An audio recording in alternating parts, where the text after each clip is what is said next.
कैसा होता होगा उसका जीवन? कभी विचार किया चक्रवर्ती पर?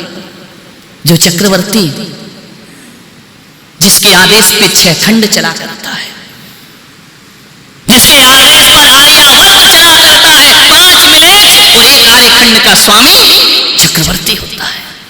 तुम कितने खंड के स्वामी हो? बोलो बोलो भाई बोलो।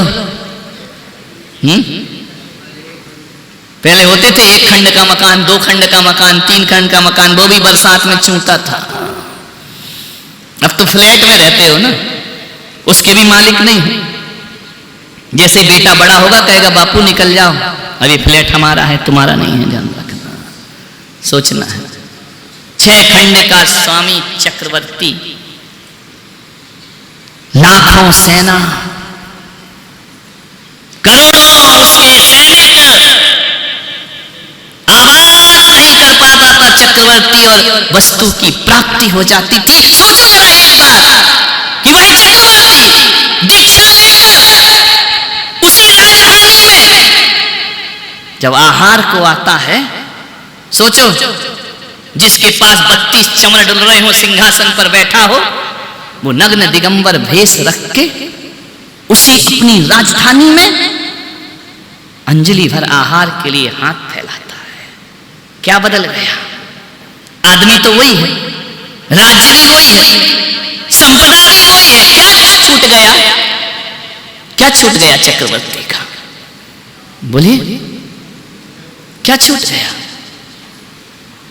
वही सम्राट, वही वैभव, वही धन। विचार करना है, सारी चीज वही है। अपनी ही नगरी में जो विचरण कर रहा है कि जब तक कोई देगा नहीं तब तक मैं खाऊंगा नहीं। जो दोनों हाथ लुटाता था आज अन्न के दाने के लिए घूमता है। तीर्थंकर जिसकी सेवा में साक्षात देवलोक खड़े हैं, संख्यात देवी देवता खड़े हैं, इंद्र सब कुछ व्यवस्था करता है, लेकिन जब आहार पूछते हैं, बोलो कोई सम्राट अपने ही नगर में नग्न विचरण करे, अपनी ही राजधानी में, क्या छूटा? चक्रवर्ती का क्या छूटा? बोलो है वैभव, धन की वैभव छूटा? वैभव तो वो ऐसे ही है, वही महल खड़ा है, वही दास दासी खड़े हैं, कहां छूटा?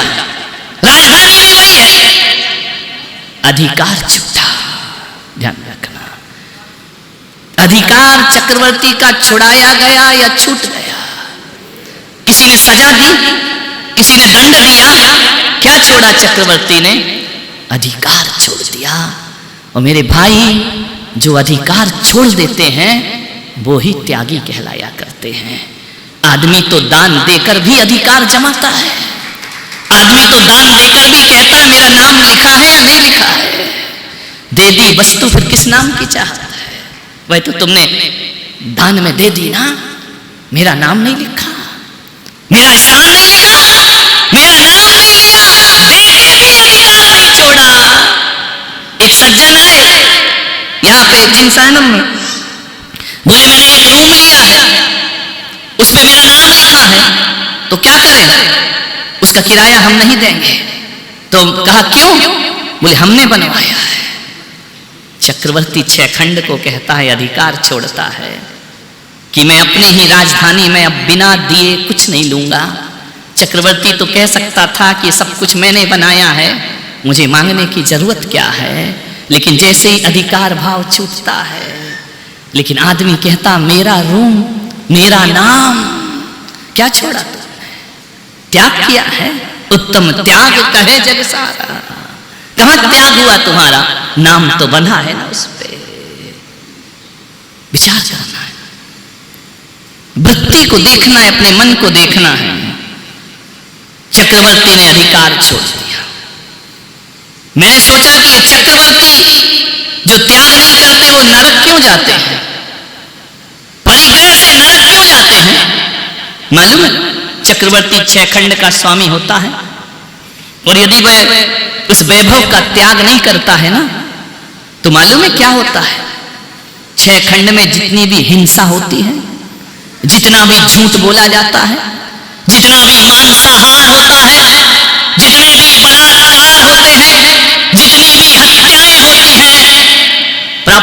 किसकी है?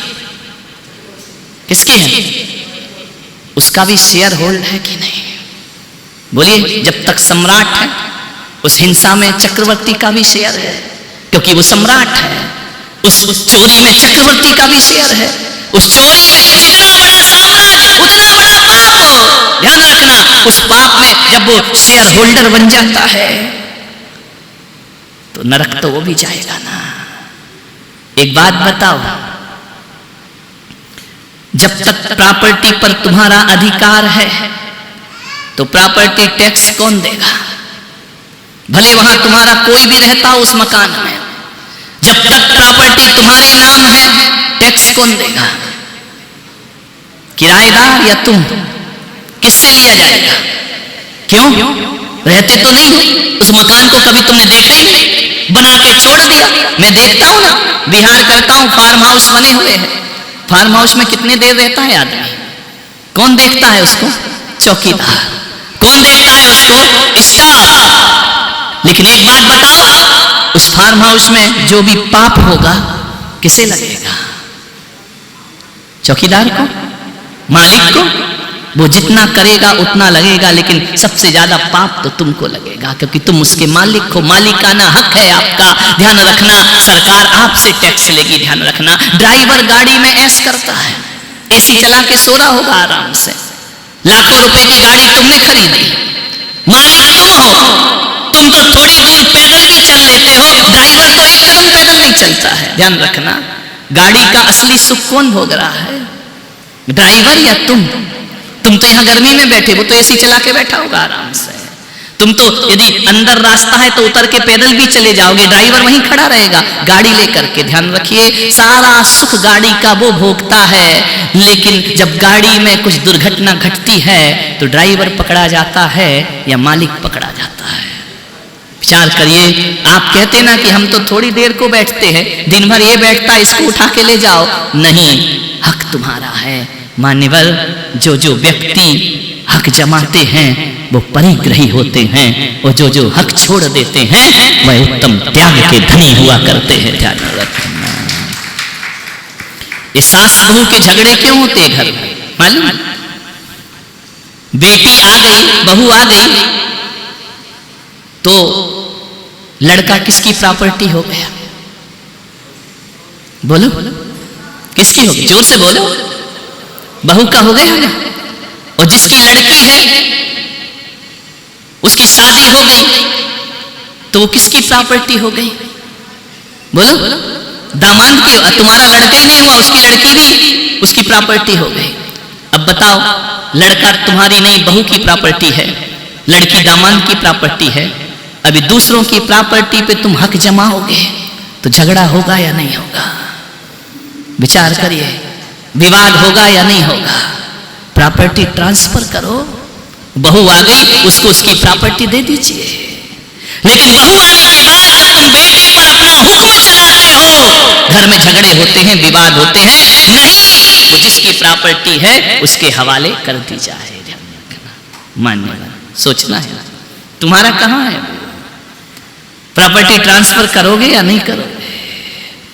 नहीं करोगे तो बेटा अदालत तक, बहू अदालत तक ले जाएगी।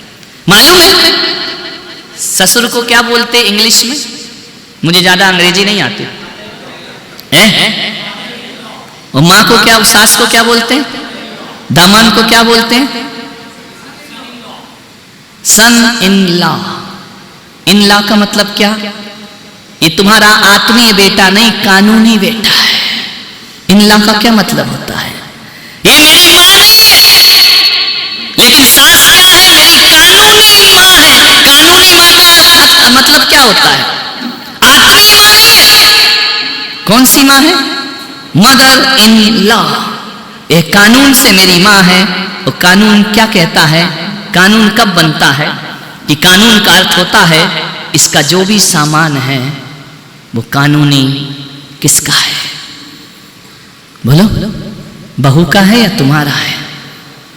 आत्मीयता होती तो अलग चीज थी। शादी के बाद आत्मीयता के रिश्ते नहीं रह जाते हैं, वे कानूनी रिश्ते बन जाते हैं। अब इस बाप की जो प्रॉपर्टी है, मेरे बाप की प्रॉपर्टी, फादर इन लॉ, बहू कहेगी कानूनी तुम मेरे बाप हो, लेकिन तुम मेरे बाप हो नहीं। वो कानून गाय पे लगता है, कानून आत्मा पे नहीं लगता, कानून सामान पे लगता है, ध्यान रखना। कानून प्रॉपर्टी पे लगता है, कानून संपदा पर लगता है, आत्मा पे कानून नहीं लगता है, ध्यान रखना। हम कहेंगे क्या तुमको, हमारे भक्त इन लॉ, हमारे शिष्य इन लॉ। हमारे संबंध कानून के नहीं, हमारे संबंध आत्मा के संबंध है, ध्यान रखिए। आत्मा के संबंध में इन लॉ नहीं लगता है, ध्यान रखना।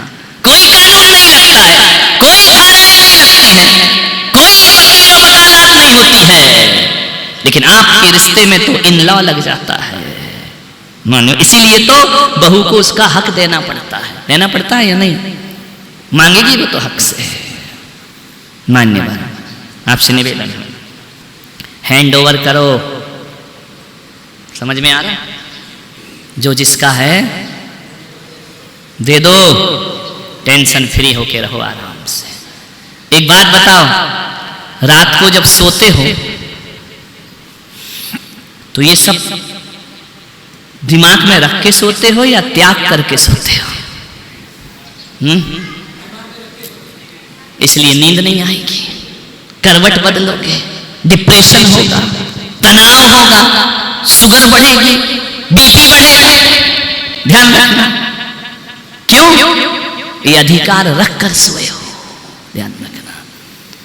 सुकून की नींद मैं जब लेटता हूं ना, मेरे पास एक बच्चा होता है, मैं लेटता हूं तो बस रखा सिर और नींद आ जाती है। तुमको कितने बजे आती है? सारी सारी रातें तेरी याद सताए। विचार करिए, करवट क्या करके सोए हो? अधिकार जमा कर, दुकान, फैक्ट्री, मकान, बेटा, बेटी, परिवार, रिश्ते, औपचारिकताएं, मान, अपमान नहीं, इनको छोड़ करके सो जाओ। लोग कहते हैं कि शुगर बढ़ रही, क्या इलाज? एक बात मालूम है, कुछ बीमारियां होती हैं जिनके बैक्टीरिया नहीं होते। बीपी का कोई बैक्टीरिया है क्या? एक दूसरे को लगता है क्या? मतलब तुमको बीपी है तो तुम्हारे जो साथ रहेगा उसको लग जाएगा क्या? सर्दी जुकाम के तो वायरस होते हैं, बीपी का बोले वहीं से करो, आगे नहीं आइए, डिस्टर्ब मत करो। समझ में आ रहा? शुगर का कोई बैक्टीरिया है क्या? वायरस है जो एक दूसरे को लग। कोविड का तो है, टेंशन का कोई बैक्टीरिया, डिप्रेशन का कोई बैक्टीरिया, कोई वायरस है क्या? कुछ बीमारी ऐसी होती है जो शरीर से मन में जाती हैं, और कुछ बीमारी ऐसी होती हैं जो मन से शरीर में आती हैं। ये डिप्रेशन क्या है? शरीर से मन में नहीं गई है, मन से किस में आती है? शरीर में आती है। ये ब्लड प्रेशर क्या है? मन से शरीर में आया है। ये शुगर क्या है? मन से शरीर में आई है। ध्यान रखना, विचार करना है आपको। ये किडनी फेल क्यों होती? कोई बैक्टीरिया थोड़ी है, ये स्वाभाविक है। ध्यान रखना, वह मन की बीमारी है। आप सोचिए, आपके जीवन में बाहर से भीतर जाने बीमारी ज्यादा है या भीतर से बाहर आने वाली बीमारी ज्यादा है? आपको विचार करना है। और जो बीमारियां बाहर से भीतर जाती हैं उनका इलाज मेडिकल करता है, और जो बीमारियां भीतर से बाहर आती हैं उनका इलाज भगवान की वाणी किया करती है, कल्याण किया करती है। ध्यान रखना, ये उत्तम त्याग, ये परिग्रह बाहर से भीतर जा रहा है, लेकिन उस पर जो अधिकार है वह भीतर से बाहर आ रहा है। ये तुम्हारी हजारों तरह की बीमारियों में कारण बन जाएगा। ध्यान रखना है, आपसे निवेदन है।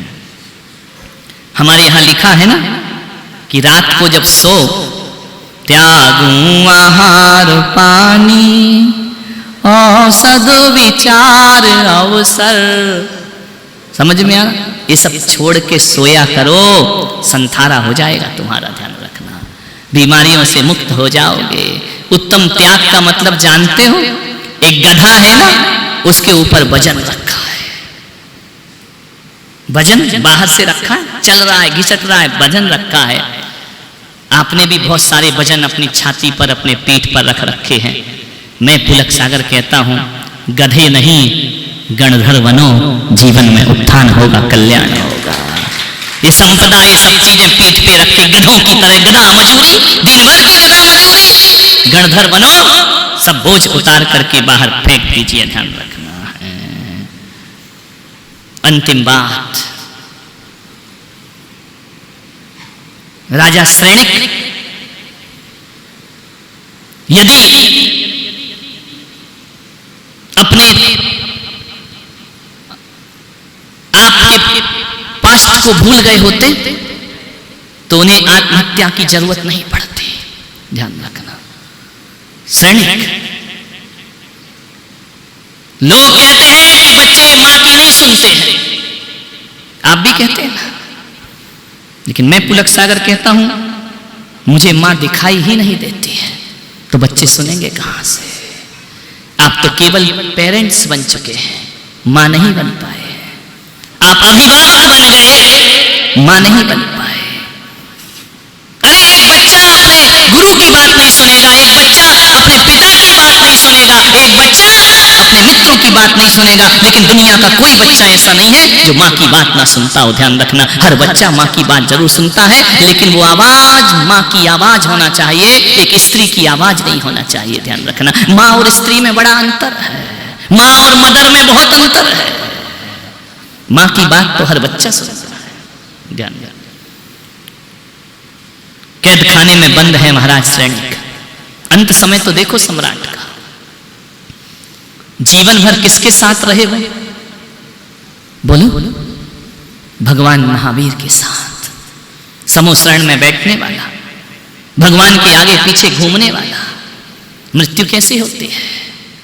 राजा श्रेणिक की, उनका पुत्र कुणिक, मालूम है, बड़ा दुराचारी, बड़ा निर्दयी, पिता को कैद कर दिया बंदी गृह में, चौराहे पर सीप से सलाखें बना करके श्रेणिक महाराज को उसने उसी की राजधानी में राज्य छीनकर एक कटघरे में बंद कर दिया, और ऐसा किया कि जो बाजार में सबको दिखा करता है। सलाखों में बंदी बने हैं महाराज श्रेणिक, ध्यान रखिए, ये वो जीव है जो आने वाले समय में पहला तीर्थंकर बनेगा, ध्यान रखना है। बंद है सलाखों में, रोज हंटर मारता है शाम को जाकर, उनका पुत्र उन्हें यातना देता है, उन्हें कष्ट देता है, उन्हें पीड़ित करता है। मां ने समझाया नहीं, चेलना ले।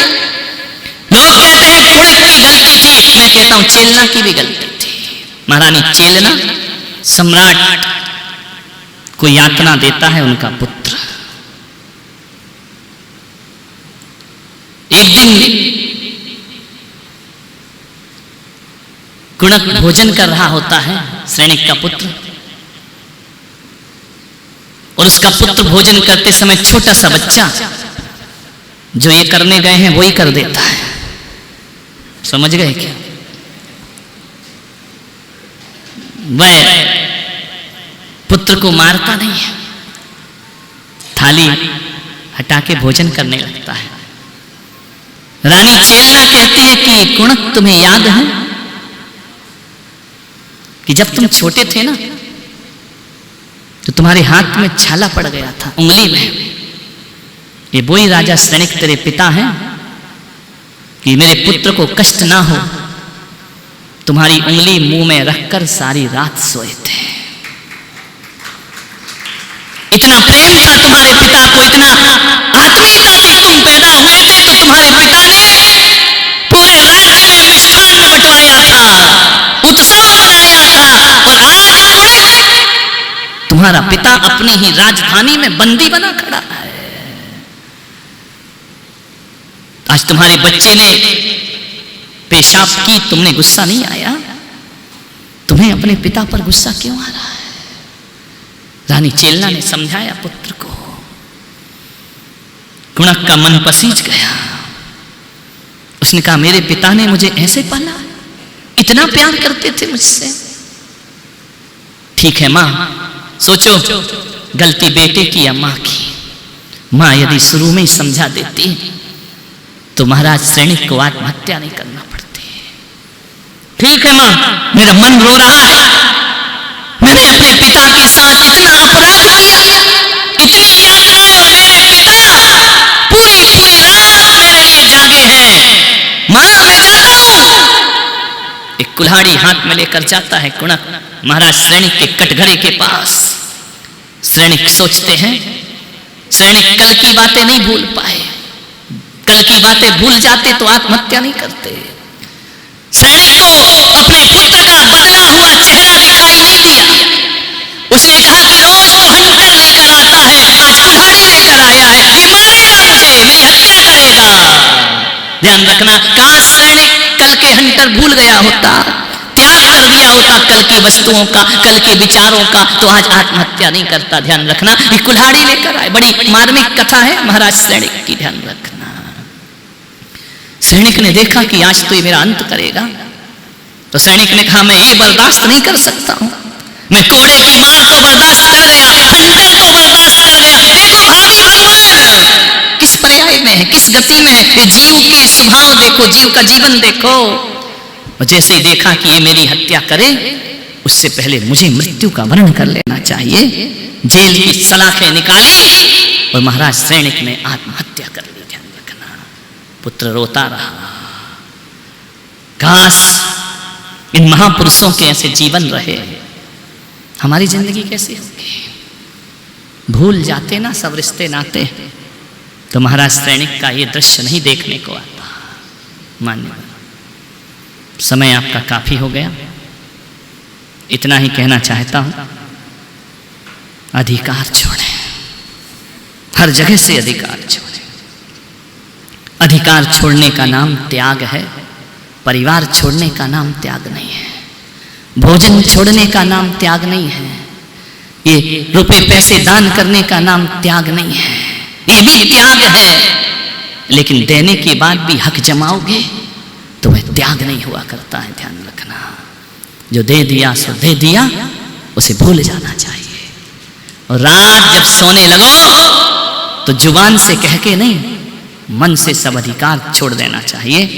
और उस समय यदि मौत भी आ गई तो वो हमारा संथारा होगा, समाधि होगी, वो हमारी मृत्यु नहीं होगी।